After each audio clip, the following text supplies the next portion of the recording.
The same goes for commercial units. Again, if they are turned off here, so if you say you are not developing residential units, then you don't need the residential units. And if you say, no, I'm not developing any of the commercial units, it's just the residential units, then you don't need to fill this out at all. So let's look at all the commercial unit assumptions, because the value of commercial units is calculated a little bit different. It is based on a capitalization method. And if you don't know what capitalization method is, go into Edge, and if you got a full subscription, then you can go into decision metrics, and it will explain like we have a full section here that discusses all these little nitty-gritties that you need to know when you're doing a development feasibility. So you've got sales commission at closing.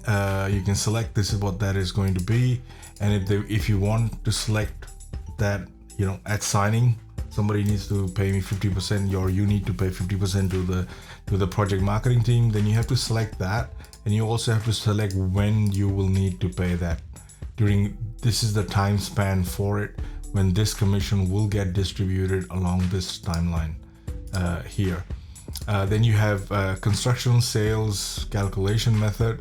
Then again, this is average cost plus GFA's gross floor area.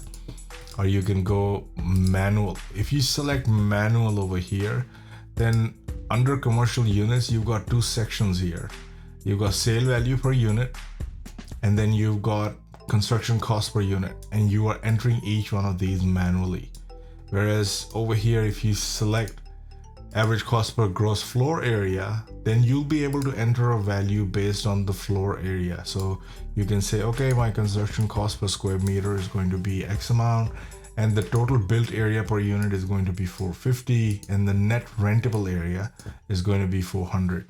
And this allows you to, have more control over the cost and selling assumptions that you are going to make later on.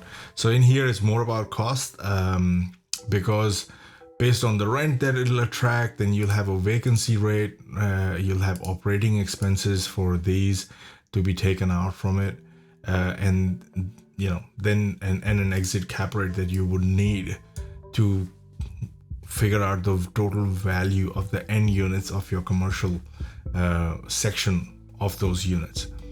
So again, you have cash flow forecasting. I'd also leave it as straight line for this, but you can, if you select S curve, you can select the steepness of the S curve here. This will become more prominent, and you'll be able to learn more about it again in this section here. This is the same decision metrics category under feasibility suite.